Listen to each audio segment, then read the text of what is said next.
नमस्कार, grand news network में आप सभी का स्वागत है और बुलेटिन की खास खबरों के साथ मैं हूं आपके साथ सीमा। चलिए अब एक नजर डाल लेते हैं आज के बुलेटिन की खास खबरों की ओर। खबरों का सिलसिला शुरू करें उससे पहले एक नजर आज की सुर्खियों पर।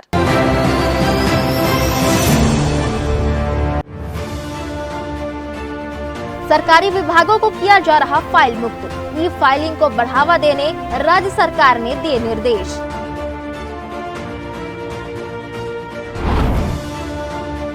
रक्षाबंधन से पहले एबीवीपी की बहनों ने पुलिस जवानों को बांधी राखी, उनके सेवा भाव का किया सम्मान।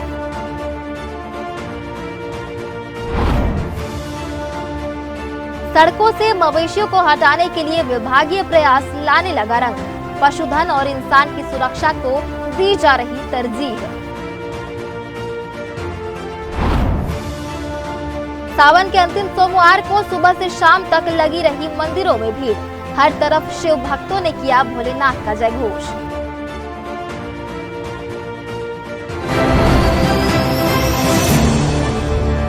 ये थी सुर्खियां और अब खबरें विस्तार से। राज्य सरकार ने डिजिटल प्रशासन को बढ़ावा देने की दिशा में एक अहम निर्णय लेते हुए प्रदेश के सभी विभागों को पुराने कागजी दस्तावेजों को नष्ट करने के निर्देश जारी किए हैं।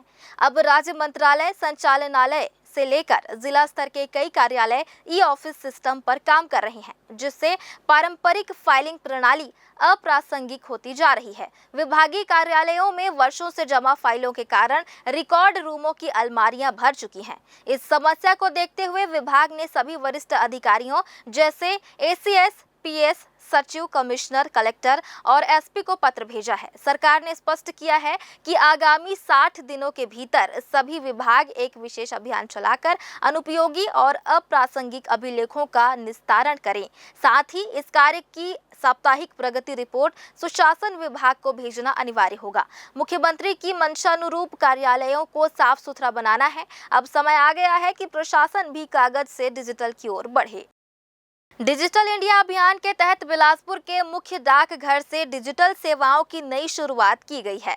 इस पहल का उद्देश्य डाकघर को पूरी तरह से डिजिटल बनाना है, ताकि आम जनता को तेजी से सेवाएं मिल सकें और सरकारी कार्यों में पारदर्शिता लाई जा सके। लेकिन पहले ही दिन तकनीकी दिक्कतों ने इस शुरुआत की रफ्तार धीमी कर दी।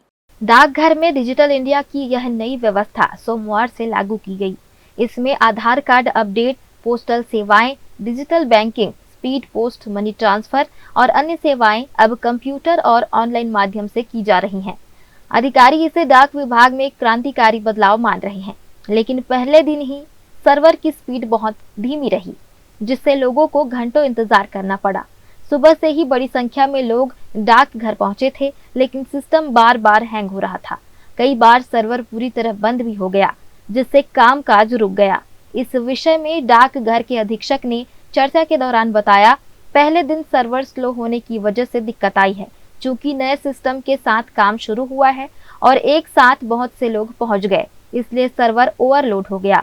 विभाग ने भरोसा दिलाया है कि जल्द ही यह समस्या हल हो जाएगी और सेवा पहले से तेज और आसान हो जाएगी। एपीटी जैसा मैंने बताया भी था कि ये एडवांस पोस्टल टेक्नोलॉजी है और आज से ही रोल आउट हुआ है।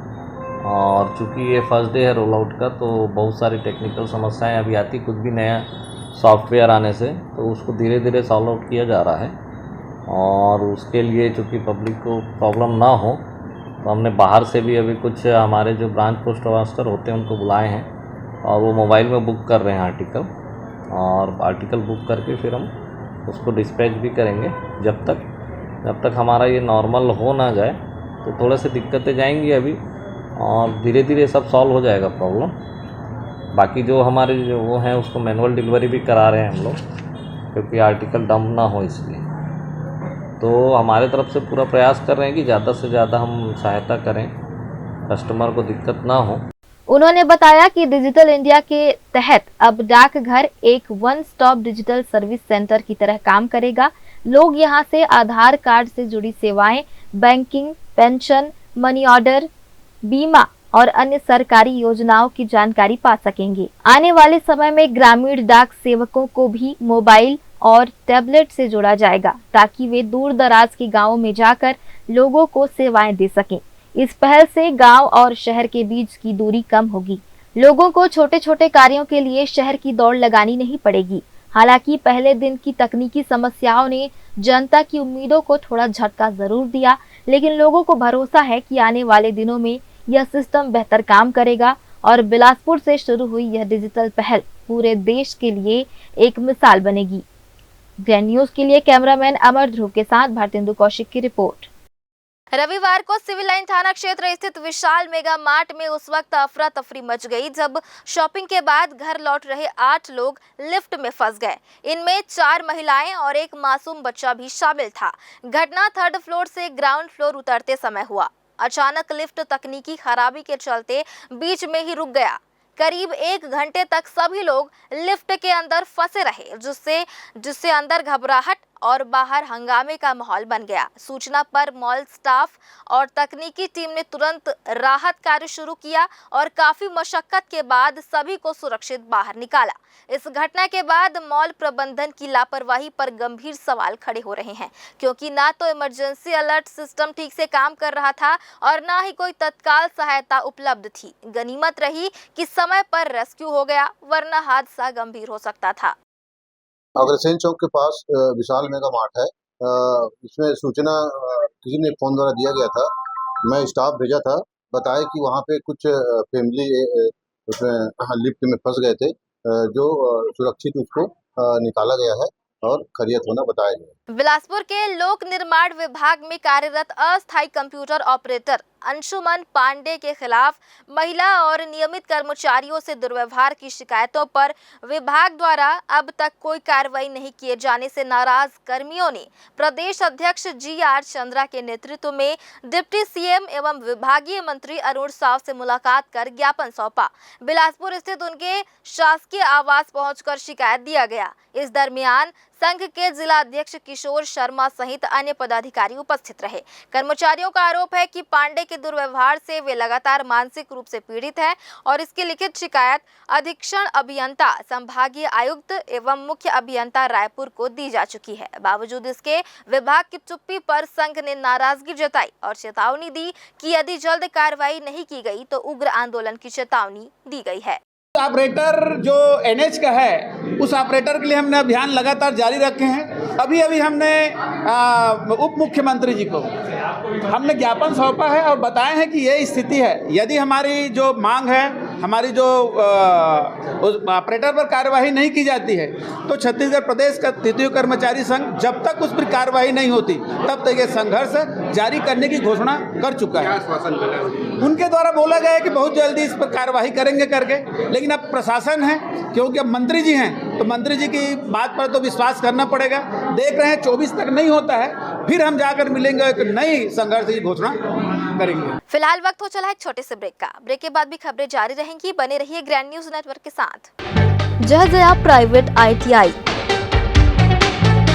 NCVT से मान्यता प्राप्त एंड ISO सर्टिफाइड 10वीं पास विद्यार्थियों के लिए 2 year electrician course, OPA 1 year course, computer operating and programming assistant course, best classroom facility, admissions open. Jai Jaya private ITI, Riverview colony, Koni, Bilaspur, Chhattisgarh. Hello दोस्तों, इस बरसात के मौसम पे विजन विस्तारा लेकर आ गया है आप लोगों के लिए ड्रीम रेसिडेंसी प्रोजेक्ट के सेमी कमर्शियल प्लॉट पर विशेष छूट। ये उन लोगों के लिए है जो खुद के बिजनेस का सपना देखते हैं, चाहे वो कोचिंग हो, क्लिनिक हो, स्मार्ट रिटेल का बिजनेस हो, हर बिजनेस के लिए स्पॉट रेडी। प्लॉट एक, फायदे अनेक। घर बनाओ तो स्कूल पास और दुकान खोलो तो कस्टमर पास। अभी सेमी कमर्शियल प्लॉट अवेलेबल है, पर ज्यादा दिन तक नहीं। आज ही संपर्क करें विजन विस्तारा को और ऑफर का लाभ उठाएं।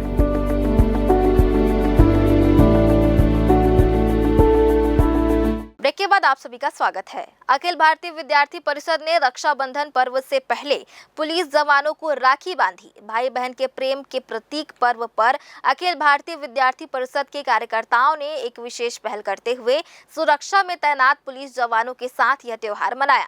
परिषद के दर्जनों कार्यकर्ता सोमवार को भारी संख्या में SP कार्यालय पहुंचे और वहां तैनात पुलिस कर्मियों को राखी बांधकर उनका सम्मान किया।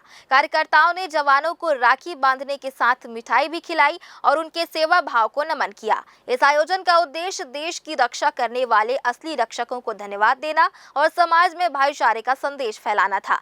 परिषद के कार्यकर्ताओं ने कहा कि हर साल रक्षाबंधन पर उन लोगों को याद करते हैं और जो अपने घर परिवार से दूर रहकर हमारी सुरक्षा करते हैं। पुलिस कर्मियों ने भी इस अवसर को भावुक होकर स्वीकार किया और परिषद का आभार व्यक्त किया। अखिल भारतीय विद्यार्थी परिषद के कार्यकर्ता हैं। अभी जैसे कि 9 अगस्त को रक्षाबंधन है, इसके लिए हम लोग ने आज रक्षाबंधन सामूहिक कार्यक्रम रखा है, जिसमें हम एसपी, हमारी पुलिस सेवा, हमारे कर्मचारी, नगर निगम, सभी जो हमारी रक्षा करते हैं उन्हें हम लोग जाके उन लोगों को राखी पहनाएं। रक्षाबंधन का कार्यक्रम हो रहा है आज। जैसे कि हम लोग बिलासपुर महानगर के लिए आए हैं, कल दूसरी जगह, हमारे सारे क्षेत्रों में अलग अलग कार्यक्रम हो रहे हैं। जुलाई महीने में चलाए गए ऑपरेशन मुस्कान के तहत बिलासपुर पुलिस को एक बड़ी कामयाबी मिली है। जिले से लापता और अपहृत 151 बच्चों को पुलिस टीमों ने देश भर से अलग अलग राज्यों से बरामद कर परिजनों से मिलाया है। पुलिस मुख्यालय के निर्देश पर चलाए गए इस विशेष अभियान में बिलासपुर जिले ने पूरे राज्य में एक बार फिर उत्कृष्ट प्रदर्शन करते हुए उदाहरण पेश किया है। ऑपरेशन मुस्कान की शुरुआत से जिले के जिम्मेदार अफसरों ने लंबित मामलों की समीक्षा की और प्रत्येक केस की संवेदनशीलता से विवेचना के निर्देश दिए। तकनीकी साधनों के साथ मुखबिर तंत्र को मजबूत किया गया, जिससे कई बच्चों की मौजूदगी दूसरे राज्यों में ट्रेस हुई। इसके बाद अलग अलग टीमों का गठन कर महाराष्ट्र, तमिलनाडु, गुजरात, उत्तर प्रदेश, मध्य प्रदेश और पंजाब जैसे राज्यों में रवाना किया गया, जहां से बच्चों को दस्तयाब कर सकुशल वापस लाया गया। जुलाई माह में ऑपरेशन मुस्कान का ऑपरेशन था, जिसमें गुमे हुए बच्चियां और बच्चों को पुलिस ने अनेक राज्यों से पंजाब, हरियाणा, तमिलनाडु, महाराष्ट्र, मध्य प्रदेश, उत्तर प्रदेश, अनेक प्रदेशों से उनको लेके आए हैं। आप उन परिवारों से मिलेंगे, उनकी खुशियों का ठिकाना नहीं है। बहुत सी छोटी बच्चियां गायब थी, सबके लिए ये ऑपरेशन चलाया गया और उसमें सबको उन बच्चों को खोजा गया है और बरामद किया गया है। और उसमें भी हमारा सेकंड पूरे प्रदेश में रहा है जिले। सभी परिवारों में ये खुशियां लौटी हैं, इसके लिए मैं उन सभी को बधाई देता हूं। हमारे अधिकारियों, हमारे सभी कर्मचारियों को, उनको भी उनके इस बेहतर काम के लिए उन्हें प्रोत्साहित किया जाएगा, उन्हें सम्मानित किया जाएगा। इस अभियान के जरिए कई ऐसे बच्चे जो 6 से 9 सालों से लापता थे, अपने परिवारों से फिर मिल पाए। परिजनों के चेहरे पर भावुक कर देने वाली मुस्कान देखने को मिली और उन्होंने पुलिस का धन्यवाद किया। वहीं इस उत्कृष्ट कार्य के लिए जिम्मेदार अधिकारियों और टीमों को नगद इनाम देने की घोषणा भी की गई। बता दें कि इसके पहले जून माह में चलाए गए ऑपरेशन तलाश में भी बिलासपुर जिले ने 1056 गुम महिला पुरुषों को ढूंढकर राज्य में प्रथम स्थान हासिल किया था। डैन न्यूज के लिए कैमरामैन राहुल ठाकुर के साथ पिंटू दुबे की रिपोर्ट। नगर निगम ने सोमवार को यातायात पुलिस की गैर मौजूदगी में कलेक्टर कार्यालय और जिला पंचायत कार्यालय के सामने सड़क पर बेतरतीब ढंग से खड़े वाहनों पर कार्रवाई करते हुए नो पार्किंग व्हील लॉक लगाया। आयुक्त अमित कुमार के निर्देश पर चलाए जा रहे अभियान के तहत नगर निगम के अतिक्रमण अमले ने यह कदम उठाया। साथ ही सड़क किनारे गुमटी और ठेले लगाकर अतिक्रमण करने वालों को भी चेतावनी दी गई। नगर निगम अधिकारियों का कहना है कि यह अभियान शहर में ट्रैफिक व्यवस्था सुधारने और अतिक्रमण हटाने के उद्देश्य से चलाया जा रहा है। हालांकि यातायात विभाग इसे संयुक्त अभियान बता रहा है, लेकिन कार्रवाई के दौरान उनकी मौजूदगी नहीं दिखी। केवल नगर निगम कर्मचारी ही कार्रवाई करते नजर आए।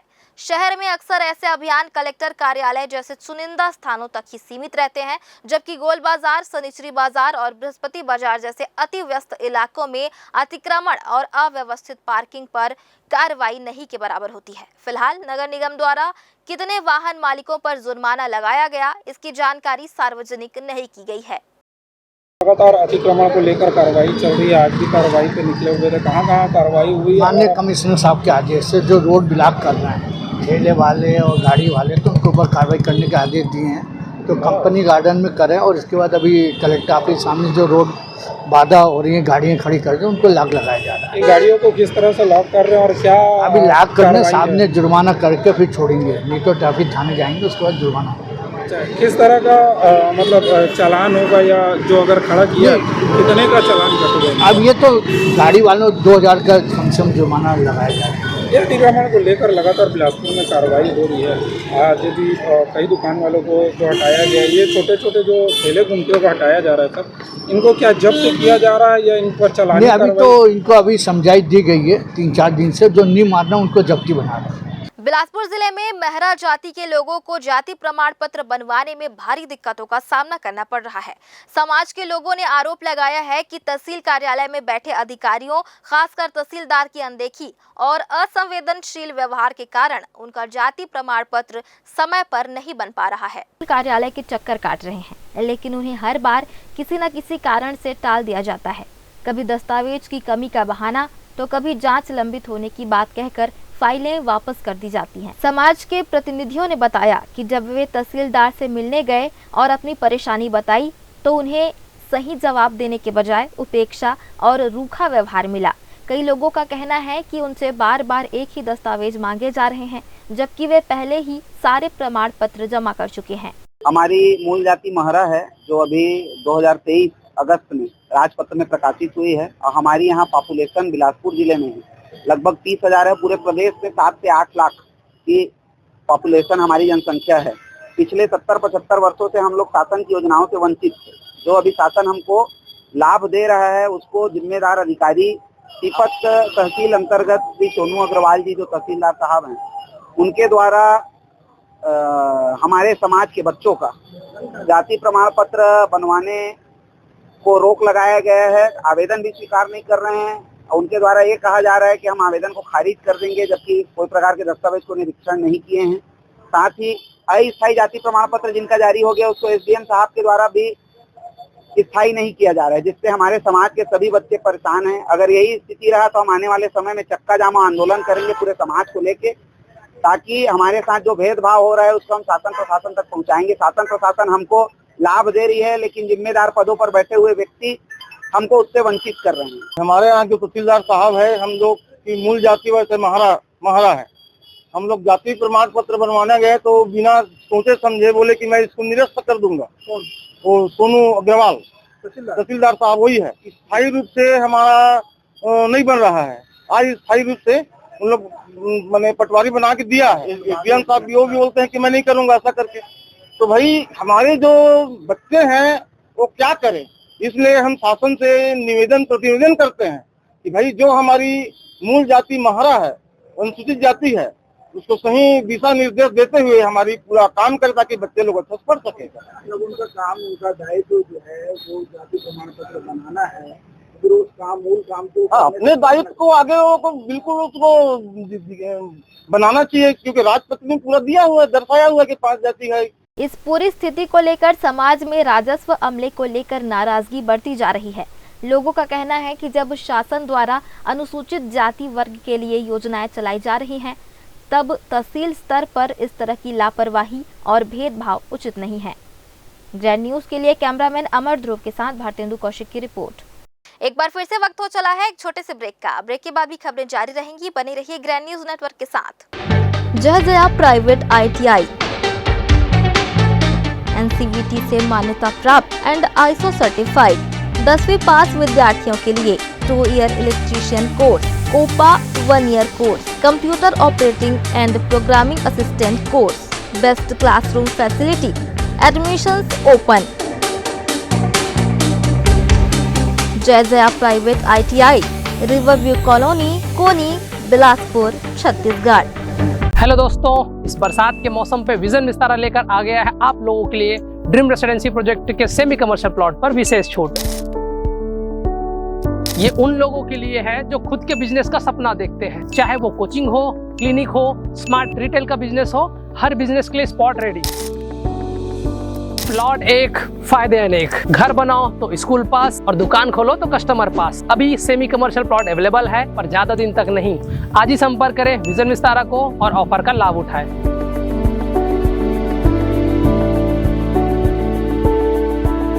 ब्रेक के बाद आप सभी का स्वागत है। बिलासपुर शहर के अरपा पार के वार्डों में घूम रहे आवारा मवेशियों को नगर निगम और पशुपालन विभाग द्वारा पकड़कर मोपका गौठान में रखा जा रहा है। इन मवेशियों को पकड़कर सिर्फ सड़क हादसों और गंदगी को रोकना ही नहीं, बल्कि किसानों को लाभ पहुंचाने की दिशा में भी उपयोग किया जा रहा है। पशुपालन और निगम की विशेष टीम आवारा मवेशियों को पकड़कर मोपका स्थित गौठान में पहुंचा रही है, जहां इनके खाने पीने, देखभाल और चिकित्सा की व्यवस्था की गई है। इन मवेशियों की पहचान और स्वास्थ्य जांच के बाद जो बैल उपयोग के लायक होते हैं, उन्हें जोड़ी बनाकर ग्रामीण किसानों को दे दिया जाता है। संयुक्त संचालक GSS तंवर ने बताया कि कई किसान ऐसे हैं जो खेती में बैल का उपयोग करना चाहते हैं, लेकिन महंगाई के कारण उन्हें खरीद नहीं पा रहे थे। इस पहल के जरिए ऐसे किसानों को मुफ्त में बैल की जोड़ी दी जा रही है। इससे एक ओर जहां किसानों को खेती के लिए मदद मिल रही है, वहीं दूसरी ओर शहर की सड़कों से मवेशियों की परेशानी भी कम हो रही है। 8 वार्डों में नगर निगम के जो मोपका गौठान है, उसको एकत्रित किया जा रहा है और वहाँ एकत्रित करके सभी जानवरों को चयन करके, मतलब जो सेलेक्ट करके उसमें अच्छे जो जानवर हैं जिसको शहर के पशुपालक नहीं पाल रहे हैं, उनको जो है हम कोटा एरिया में ग्रामीणों को जो चाहने वाले हैं, जिनको आवश्यकता है, उनको बैल जोड़ी बना के और बछिया अच्छे जो गाय बन सकती है, ऐसे बच्चों को चलन करके हम उनको बांट रहे हैं फ्री में, निःशुल्क। उन्होंने बताया कि अभियान के पहले चरण में 8 वार्ड चिन्हित किए गए हैं, जहां सबसे ज्यादा मवेशी सड़कों पर घूमते हैं। इन क्षेत्रों में टीम रोज गश्त कर रही है और मवेशियों को पकड़कर गौठान भेजा जा रहा है। आने वाले समय में शेष वार्डों में भी यही कार्य किया जाएगा। मोपका गौठान में इन मवेशियों के लिए चारा पानी की पर्याप्त व्यवस्था की गई है। स्थानीय स्व सहायता समूहों को इनकी देखरेख की जिम्मेदारी सौंपी गई है। इससे महिला समूहों को भी रोजगार का अवसर मिल रहा है। ग्रैंड न्यूज के लिए कैमरामैन अमर ध्रुव के साथ भारतेंदु कौशिक की रिपोर्ट। बिलासपुर की सड़कों पर घूमते पालतू मवेशी अब सिर्फ जाम और हादसों की वजह नहीं, बल्कि प्रशासनिक सख्ती का कारण भी बनते जा रहे हैं। नगर निगम बिलासपुर ने आवारा मवेशियों को सड़कों पर खुला छोड़ने के मामले में एक और FIR दर्ज करवाई है, जो इस तरह की दूसरी कानूनी कार्रवाई है। 2 अगस्त को जोन क्रमांक 3 की टीम ने राजेंद्र नगर स्थित शिव मंदिर के पास 2 गाय और 1 बछड़े को लावारिस हालत में पाया, जो स्थानीय निवासी संतोष यादव के थे। निगम की कई बार समझाइश और बुलावे के बावजूद जब उन्होंने पशुओं को नहीं हटाया, तब प्रभारी सहायक राजस्व अधिकारी दिनेश कौशिक ने सिविल लाइन थाने में शिकायत दर्ज कराई। इसके आधार पर पुलिस ने संतोष यादव के खिलाफ IPC की धारा के तहत और पशु क्रूरता निवारण अधिनियम 1960 की धारा के तहत अपराध दर्ज कर कार्रवाई शुरू की है। ऐसे लापरवाह पशुपालक न केवल मवेशियों की जान खतरे में डालते हैं, बल्कि ट्रैफिक जाम और हादसों की वजह भी बनते हैं। निगम ने चेतावनी दी है कि पशुपालक अपने पालतू मवेशियों को खुले में न छोड़े, अन्यथा उनके खिलाफ सख्त कार्रवाई होगी। मामला सिविल लाइन थाना क्षेत्र का नगर निगम के कर्मचारी के द्वारा थाने में आकर एक शिकायत दर्ज कराई गई, जिसमें राजेंद्र नगर में पशुओं को लावारिस तरीके से छोड़ देना और उनके प्रति क्रूरता करने के संबंध में आवेदन था, जिस पर पुलिस ने संतोष यादव आरोपी के विरुद्ध BNS की धारा 285, 291 पशु क्रूरता अधिनियम के तहत अपराध पंजीकृत कर लिया गया। मामले विवेचना में खाद बीज की भारी किल्लत के बीच बिलासपुर जिले के कृषि अधिकारी का दावा है कि किसानों को खाद और बीज की आपूर्ति को लेकर कोई बड़ी समस्या नहीं आ रही है। विभाग का कहना है कि पहले की तुलना में शिकायतों की संख्या काफी कम हो गई है, जो यह दर्शाता है कि व्यवस्था में सुधार हुआ है और जमीनी स्तर पर किसानों को राहत मिल रही है। एक तरफ जहां खाद को लेकर प्रदेश भर में आंदोलन हो रहे हैं, वहीं बिलासपुर में इसे लेकर कृषि विभाग का अलग ही दावा है। अधिकारियों का कहना है कि इस बार समय रहते खाद और बीज की आपूर्ति सुनिश्चित की गई है। उर्वरकों की समय पर खरीद, भंडारण और वितरण की बेहतर व्यवस्था के चलते किसानों को लंबी कतारों में लगने या ब्लैक मार्केटिंग जैसे समस्याओं से नहीं जूझना पड़ रहा है। ये दावा कृषि विभाग के अधिकारी कर रहे हैं। इसके अलावा ऑनलाइन मॉनिटरिंग सिस्टम और ट्रैकिंग व्यवस्था से विभाग को समय पर जानकारी मिल रही है कि किस क्षेत्र में कितना स्टॉक उपलब्ध है और कहाँ जरूरत है। खरीद सीजन का हुआ, रबी सीजन में भी करते हैं और बहुत कम ऐसे केस मिले, हम कम से कम 100 से ऊपर निरीक्षण किए गए हैं। उसमें मुश्किल से 10 या 12 किसानों के यहाँ ही मतलब इसी प्रकार परिस्थिति निर्मित हुई कि वो समय पर जानकारी नहीं देना और डिस्प्ले नहीं करना। बाकी 100 400 के आसपास है कहीं ऐसी विसंगति प्राप्त नहीं हुई। दावा के मुताबिक इस वर्ष किसानों को खाद और बीज की कमी जैसी गंभीर समस्याओं का सामना नहीं करना पड़ा है। कृषि विभाग की योजनाएं और प्रयास जमीनी स्तर पर दिखाई दे रही हैं। किसानों को समय पर सहायता मिलने से उनकी उपज बेहतर होने की संभावना बताई जा रही है, जिससे ग्रामीण अर्थव्यवस्था को मजबूती मिलेगी। कैमरामैन अमर ध्रुव के साथ भारतेंदु कौशिक की रिपोर्ट। बिलासपुर के कोनी स्थित अटल बिहारी वाजपेयी विश्वविद्यालय से जुड़ी बड़ी खबर सामने आई है, जहां वर्षों से कार्यरत लगभग 40 गार्ड और सफाई कर्मचारियों को 1 अगस्त 2025 से अचानक काम से हटा दिया गया। इन श्रमिकों को बिना किसी पूर्व सूचना के बाहर का रास्ता दिखा दिया गया, जिससे वे गहरे संकट में हैं। जानकारी के अनुसार इन कर्मचारियों को सरकार द्वारा निर्धारित न्यूनतम दैनिक वेतन 409 के स्थान पर केवल 200 से 250 प्रतिदिन दिया जा रहा था। जब उन्होंने यूनियन के माध्यम से आवाज उठाई और न्याय की मांग की, तो प्रबंधन ने उन्हें काम से निकाल दिया। इस अन्याय के खिलाफ छत्तीसगढ़ मुक्त मोर्चा के अध्यक्ष भुवनेंद्र बाघ और जिला संयोजक केतन साहू ने कड़ा रुख अपनाया है। उन्होंने इसे श्रमिकों के भविष्य के साथ गंभीर खिलवाड़ बताया और चेतावनी दी है कि यदि जल्द ही बहाली नहीं की गई और न्यूनतम वेतन कानून का पालन नहीं हुआ तो वे उग्र आंदोलन करेंगे। श्रमिकों की इस दुर्दशा ने स्थानीय प्रशासन और सरकार की श्रमिक नीतियों पर भी सवाल खड़े कर दिए हैं। अटल बिहारी विश्वविद्यालय कोनी बिलासपुर में है। वहाँ में करीब 4 साल से सफाई और गार्ड कर्मचारी करीब 40 से अधिक कार्यरत है। उन्हें अभी 1 तारीख से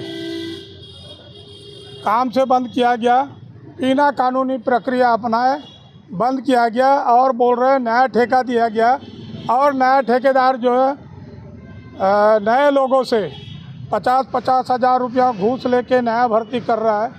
तो पुराने लोगों को जो नौकरी से निकालने का जो कानून है वो कानून का कोई प्रक्रिया नहीं अपनाया। दूसरा मैटर है ये वेलकम डिस्टिलरी के जो मजदूर हैं, वेलकम डिस्टिलरी में करीब 600 मजदूर है।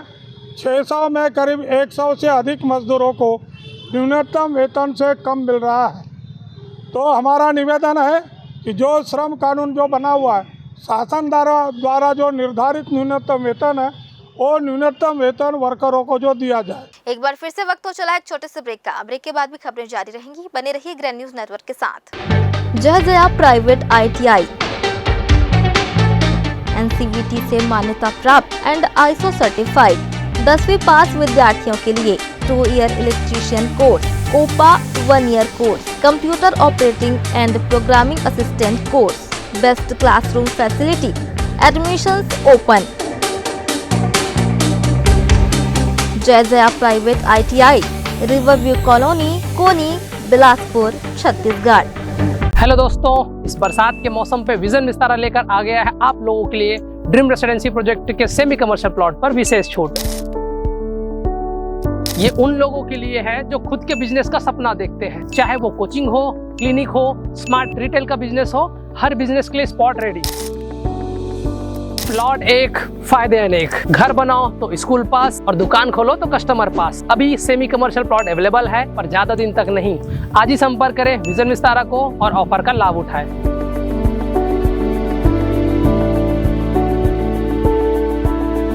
ब्रेक के बाद आप सभी का स्वागत है। पवित्र सावन के चौथे सोमवार को देश भर के शिव मंदिरों में भक्तों की भारी भीड़ रही। तड़के से ही श्रद्धालु जल, बेलपत्र, दूध और भस्म लेकर भगवान शिव का जलाभिषेक करने मंदिरों में पहुंचे। हर हर महादेव और बम बम भोले के जयकारों से वातावरण भक्तिमय हो गया। कई स्थानों पर विशेष पूजा अर्चना और भजन संध्या का आयोजन भी किया गया। श्रद्धालुओं का मानना है कि सावन सोमवार को शिव पूजन करने से मनोकामनाएं पूर्ण होती है और जीवन में सुख शांति बनी रहती है। इस मौके पर मंदिरों में भक्ति और आस्था का अनुपम संगम देखने को मिला। बिलासपुर में अनुकंपा नियुक्ति के हकदार एक युवक ने अपनी ही भाभी महिला आरक्षक अनीता पाटले पर झूठे केस में फंसाने की धमकी और नियुक्ति में बार बार अड़ंगा लगाने का आरोप लगाया है। पीड़ित युवक ने पुलिस अधीक्षक से शिकायत कर न्याय की मांग की है। पूरा मामला SSCL कोरबा में अनुकंपा नियुक्ति से जुड़ा हुआ है। SSCL कोरबा में उप निरीक्षक के पद पर पदस्थ शैलेश खरे के पिता का वर्ष 2021 में ड्यूटी के दौरान निधन हो गया था। उसके बाद से शैलेश अनुकंपा नियुक्ति की मांग कर रहे हैं। उनका आरोप है कि उनकी भाभी अनीता पाटले, जो कि वर्तमान में IUCAW बिलासपुर में महिला आरक्षक के रूप में पदस्थ हैं, बार बार उनकी नियुक्ति में आपत्ति दर्ज कर रही हैं। शैलेश का दावा है कि अतिरिक्त पुलिस अधीक्षक ने उन्हें पहले ही समझाइश दी थी कि वे अनावश्यक आपत्ति ना करें, फिर भी उनके व्यवहार में कोई बदलाव नहीं आया है। मेरा नाम शैलेश खरे है और मैं अनीता पाटले के खिलाफ मैं शिकायत लेकर के मैं एसपी ऑफिस के पास आया हुआ हूँ। 3 तारीख 5वां महीना को मैंने आवेदन दिया था कि मेरे खिलाफ फिर से झूठी एफआईआर दर्ज कर सकती है करके। मैंने पहले ही IG और SP को मैंने आवेदन दे चुका था। नौकरी जहाँ मेरे को मिलने वाली है वहाँ फिर से उसने 28 जुलाई को फिर से उसने गोपनीय तरीके से आपत्ति लगाई है कि मेरे को नौकरी मिले, ऐसा करके उसने आपत्ति लगा दी है। जबकि उसको चेतावनी और समझाइश भी दी गई थी एडिशनल SP सर के द्वारा कि इसके नौकरी में किसी प्रकार का मतलब रोक टोक मत कर, 5 साल हो गए मेरे को अनुकंपा नियुक्ति मेरे को नहीं मिली है। बार बार मेरे ऊपर झूठी शिकायत करती है। मेरे को जेल भी भिजवा दी थी, वो 7 दिन तक मैं जेल में भी था। यहाँ मेरे जो पिताजी थे जो AE सेल में कार्यरत थे और जिनका मृत्यु कोरोना में हो गया था, उनके मृत्यु के बाद और उनके साथ मेरे बड़े भाई का भी दोनों का मृत्यु 25 तारीख चौथे महीने 2021 को मेरे बड़े भाई का भी दोनों का एक दिन के बाद में मृत्यु हो गया था कोरोना से। तो जिसके बाद वह मुझे अनुकंपा नियुक्ति मेरे को जो मेरे घर वालों के जो सहमति सब मेरे को दे रहे थे, लेकिन अनीता पाटले ने अपने पति को देने की वजह से मेरे ऊपर झूठी रिपोर्ट दर्ज करा करके मेरे को जेल भिजवा दी, जिससे मैं 4 साल के बाद मैं केस लड़ने के बाद मैं पूरा तरीके से मैं दोष मुक्त हो चुका हूं। अब मैं चाहता हूं कि अनीता पाटले को जो वहां से जो समझाई जो दी गई थी केवल इसमें लिखित में उससे अनीता पाटले से लिया जाए कि उसका मेरे किसी तरह का कोई भी लेना देना दूर दूर तक नहीं है, ना ही उसका किसी नौकरी में कि खुद वह नौकरी में है, सक्षम है, हर चीज़ है, लेकिन हमारे परिवार को वो चाहती है कि बहुत बुरी तरीके से हमारे पड़ जाए। अनीता पाटले पहले ही मेरे पिताजी जब जीवित में थे तो वह पहले भी केस करते हुए आ रही थी, तब तक मेरे नाम में कोई भी केस नहीं की थी। जैसे मेरे पिताजी खत्म है वैसे ही फिर मेरे ऊपर पूरा वो केस करते हुए आ रही है। शैलेश का कहना है कि अनीता पाटले पद का दुरुपयोग कर SSCL अधिकारियों से मिली भगत कर उनकी नियुक्ति को बार बार रोक रही हैं। यहाँ तक कि 28 जुलाई 2025 को फिर से उनकी नियुक्ति पर आपत्ति दर्ज की गई। पीड़ित का आरोप है कि भाभी के इस रवैये के कारण उन्हें पिछले 5 वर्षों से नौकरी नहीं मिल सकी, जिससे उनका परिवार आर्थिक तंगी से जूझ रहा है। अब शैलेश ने पुलिस अधीक्षक से मांग की है कि महिला आरक्षक अनीता पाटले से लिखित शपथ पत्र लिया जाए कि वे भविष्य में कोई आपत्ति दर्ज नहीं करेंगी। जय न्यूज के लिए कैमरामैन राहुल ठाकुर के साथ पिंटू दुबे की रिपोर्ट। जिले में बारिश का मौसम चरम पर है और इस बीच धान उठाव का कार्य 80% से अधिक पूरा हो चुका है। इसके बावजूद जिले के कई धान संग्रहण केंद्रों में अव्यवस्था की तस्वीरें सामने आ रही है। केंद्रों में अभी भी धान की बोरियां खुले आसमान के नीचे पड़ी हुई हैं, जिन पर बारिश का सीधा असर हो रहा है। इससे धान की गुणवत्ता पर भी सवाल खड़े हो रहे हैं। कई स्थानों पर धान की बोरियों को ढकने के लिए पर्याप्त तिरपाल नहीं है। कुछ केंद्रों में तो जल भराव की स्थिति भी देखने को मिली है, जिससे बोरियां भीग चुकी है। जिम्मेदार विभाग की लापरवाही के चलते अनाज अब पूरी तरह खराब होने की कगार पर है। बिलासपुर जिला विपणन अधिकारी शंभू गुप्ता की माने तो उठाव प्रक्रिया तेजी से चल रही है और जल्द ही शेष 20% धान का उठाव भी पूरा कर लिया जाएगा।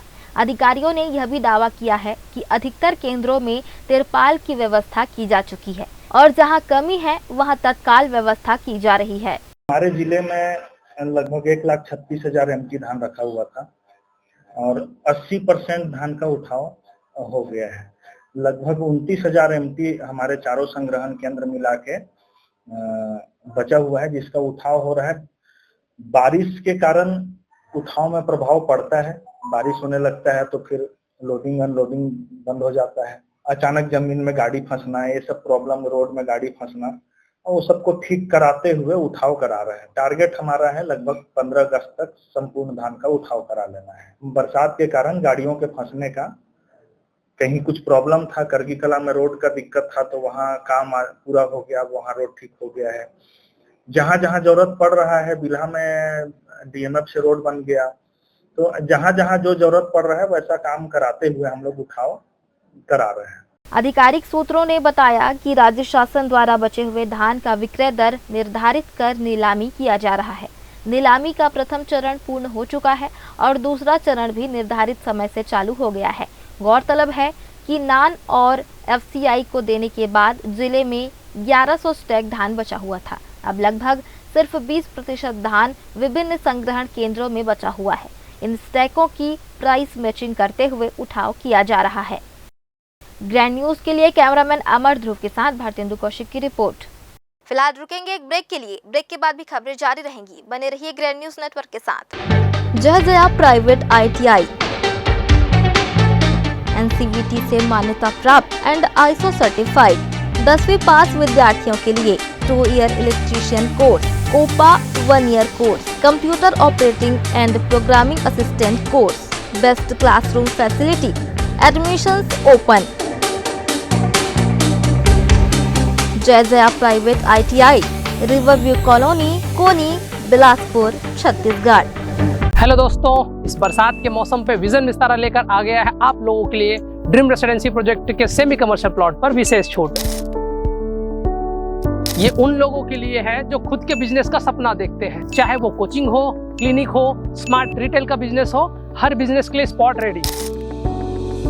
प्लॉट एक, फायदे अनेक। घर बनाओ तो स्कूल पास और दुकान खोलो तो कस्टमर पास। अभी सेमी कमर्शियल प्लॉट अवेलेबल है, पर ज्यादा दिन तक नहीं।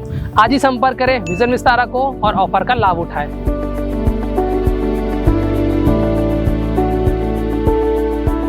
ब्रेक के बाद आप सभी का स्वागत है। सीपत थाना क्षेत्र के ग्राम पंधी में उस वक्त हड़कंप मच गया जब रविवार दोपहर ग्रामीणों को खारून नदी के किनारे एक अधेड़ व्यक्ति का शव दिखाई दिया। सूचना पर पहुंची पुलिस ने शव को बाहर निकलवाया और शिखांत के बाद पोस्टमार्टम के लिए भेज दिया। मृतक की पहचान ग्राम मोहरा निवासी 72 वर्षीय राम रतन साहू पिता चोखाराम साहू के रूप में हुई है, जो शुक्रवार को अपने घर से वृंदावन मंदिर जाने की बात कहकर निकला था। सीपत पुलिस को शव मिलने की सूचना दोपहर करीब 1 बजे मिली थी, जिसके बाद टीम मौके पर पहुंची और जांच शुरू की। कोटवार ओम प्रकाश चौहान सहित ग्रामीणों ने भी मौके की पुष्टि की है। प्राथमिक जांच में आशंका जताई जा रही है कि शव ग्राम मोहरा की दिशा से बहकर आया होगा, क्योंकि खारून नदी रतनपुर के खूंटा घाट से निकलकर बिलासपुर की अरपा नदी में मिलती है। हालांकि मौत की असली वजह पोस्टमार्टम रिपोर्ट आने के बाद ही स्पष्ट हो पाएगी। फिलहाल पुलिस हर पहलू से मामले की जांच कर रही है। बिलासपुर जिले में अवैध खनन पर नकेल कसने के लिए खनिज विभाग ने लगातार कार्रवाई करते हुए माफियाओं की नींद उड़ा दी है। बीते कुछ दिनों से चल रही जांच और छापेमारी में कई वाहन जब्त किए गए हैं, जिनमें बिना अनुमति खनिज का परिवहन किया जा रहा था। खनिज अधिकारी की टीम ने बिलासपुर के विभिन्न क्षेत्रों में औचक निरीक्षण कर अवैध परिवहन करते रेत से लदे ट्रकों और ट्रैक्टरों की जाँच की। पिछले 1 सप्ताह में 10 से अधिक ट्रैक्टर व हाईवा वाहन जब्त किया गया है, जिन पर खनिज संरक्षण अधिनियम के तहत केस दर्ज किया गया है। विभाग के अनुसार यह अभियान केवल कार्रवाई तक सीमित नहीं रहेगा, बल्कि अवैध खनन रोकने के लिए सर्वे, ड्रोन मॉनिटरिंग और लोक सूचना तंत्र को भी सशक्त किया जा रहा है। खनिज अधिकारी ने स्पष्ट संदेश दिया है कि जिले में किसी भी हाल में अवैध खनन बर्दाश्त नहीं किया जाएगा। अभी 15 अक्टूबर तक रेत निकासी पर प्रतिबंध है। इसके पश्चात रेत खदानें चालू होंगी। अवैध उत्खनन परिवहन की जहां भी हमको शिकायतें मिल रही हैं, वहां पर विभाग द्वारा निरंतर कार्रवाई की जा रही है। हमारे पास वर्तमान में अभी एक इंस्पेक्टर हैं। इसके बावजूद हमने कोशिश की है कि अवैध उत्खनन परिवहन ना हो। जहां भी ऐसी शिकायतें आएंगी, वहां पर टीम भेजकर निरंतर कार्रवाई की जाएगी। फिलहाल आज के इस बुलेटिन में बस इतना ही। अगले बुलेटिन में फिर होगी आपसे मुलाकात। तब तक के लिए मुझे और मेरी पूरी टीम को दीजिए इजाजत। नमस्कार।